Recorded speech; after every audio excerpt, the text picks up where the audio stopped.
Hello everyone and welcome to the August edition of the PBC Now. I'm Ken Gerlinger.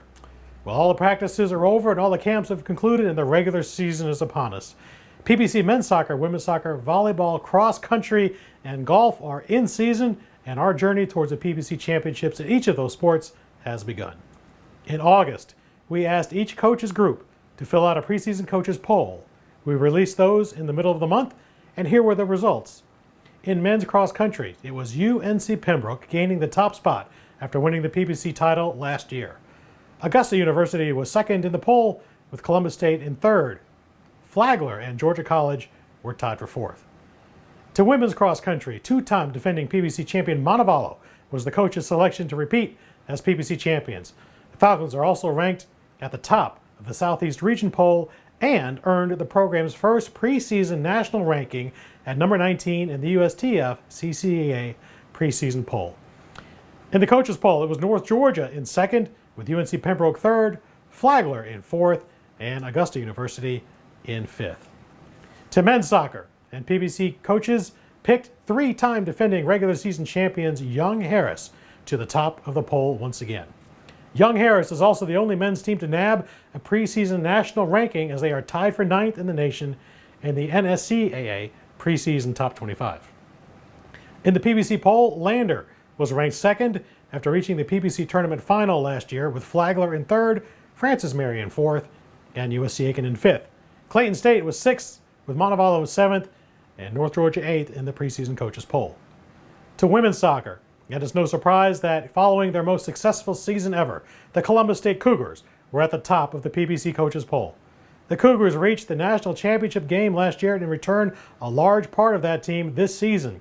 CSU is also ranked number 2 in the nation in the NSCAA preseason top 25. Armstrong State was ranked second in the preseason coaches poll, just 3 points ahead of North Georgia in third. North Georgia is also ranked 19th in the nation in the NSCAA poll.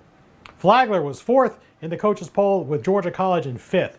Clayton State was sixth, UNC Pembroke seventh, and Lander was in eighth. To volleyball now, and Flagler College is riding high after winning the PBC tournament title last year. A record 4 PBC volleyball teams reached the NCAA tournament last year, and they are all among the top 4 in the coaches poll, with Armstrong State in second, USC Aiken third, and Lander and Montevallo tied for fourth. We also released preseason all-conference teams for the majority of our fall sports.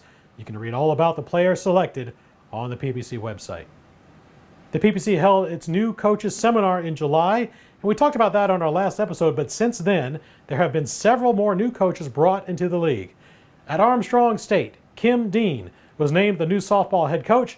I had the chance to catch up with her and Armstrong State Athletic Director Lisa Sweany at their welcome reception. Okay, here in Savannah, Georgia, with new Armstrong State head coach Kim Dean. Coach, congratulations first on the assignment. Tell me, how much do you know about the Peach Belt and how much do you know about what you're getting into here? I have a fair amount of knowledge on it, being from another D2 school at a top-notch conference as well. We always are noticing when other conferences are strong in our sport. The Peach Belt is an elite conference. I'm saying, as a haven't coached a game yet, I understand how hard it's going to be, and I'm sure I'm going to have tough weekends left and right. Was there any trepidation on your part about coming in to a team that has experienced a lot of success very recently and having to maintain that standard? No, not at all. I think that in the process of being hired here, I made very clear what my expectations were for the next program that I was trying to take over, and Lisa Sweany and all the people helping with the hiring process explained their expectations and how they evaluate success, and I feel that ours really lined up well. Have you met with the team, talked to the team? Have you evaluated any of their strengths and weaknesses? I mean, how short a window is it? The season's closer than we think it is. Absolutely, yeah. We started Monday. We had a team meeting Sunday. We've had a little bit of an evaluation process. Obviously, it's a battle every day evaluating your young ladies, but I feel like we're doing all the right things right now. We're taking our time. Individuals are crucial to success in the spring, so we really took a lot of care in that, and Megan, the assistant coach, really helped me formulate really good groups and really good times, and we've been getting after it the last few days. All right. Here with the athletic director at Armstrong State University, Lisa Sweany. And Lisa, talk about the selection process and getting Kim to come here and how difficult a process that was. You know, anytime you're searching for a head coach, it's very time consuming. It takes a lot of people on your staff to pull it all together. Unfortunately, I had a tremendous staff working with me on this whole process. But, you know, for us, it was looking for somebody to take this team over and go to that next level. And as we were going through the process, Kim just kept coming to the top of all of our categories that we were looking for. And so for us, it was a great fit. And, you know, I was thrilled when I called and offered her the position, and she accepted that position because I think she's exactly what we're looking for. She's looking at that well-rounded student athlete, getting them involved on campus and in the community, but extremely competitive. And obviously that's what you want out of a head coach is that competitiveness. Talk about expectations. It's a team that went to the World Series just last year. She's coming into a situation with a very successful, very historically successful program. What are the expectations you have, and what are the expectations that she has? Sure. You know, and one thing I kept saying throughout the whole process is we needed to find somebody who is the best fit for our program, not necessarily just this next year's team. However, that was obviously important to us because we do have a lot of talent back.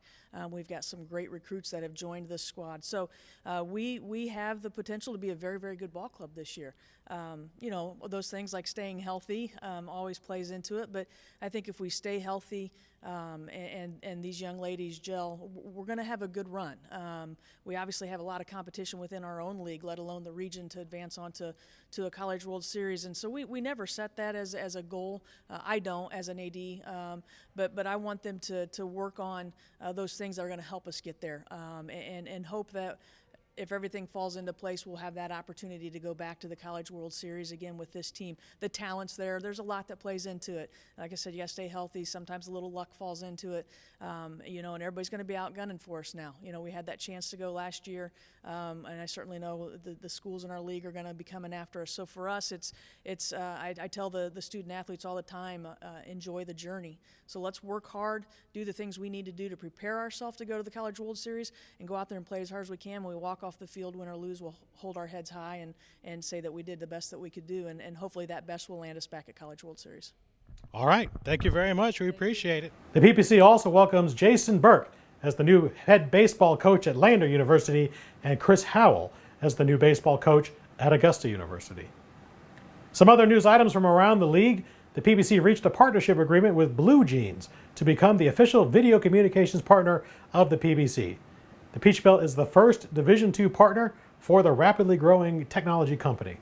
The PBC also reached an agreement with Phoenix Printing to become the official print provider for the conference. We also renewed an agreement with Dissinger Reed, who will continue to sponsor our athletic training postgraduate scholarship and will now present our Athletic Training Staff of the Year award. The PBC also welcomes back Musco Lighting, extending the partnership for a 10th year. Musco will remain the presenter of the Musco Spotlight, featuring a new PBC student athlete every month. All right, that's all the time we have for now, but just a reminder that with the start of the regular season, the PBC Play of the Month will return in September, so keep an eye out for that. We will have the winner of the PBC Play of the Month on our next episode of the PBC Now.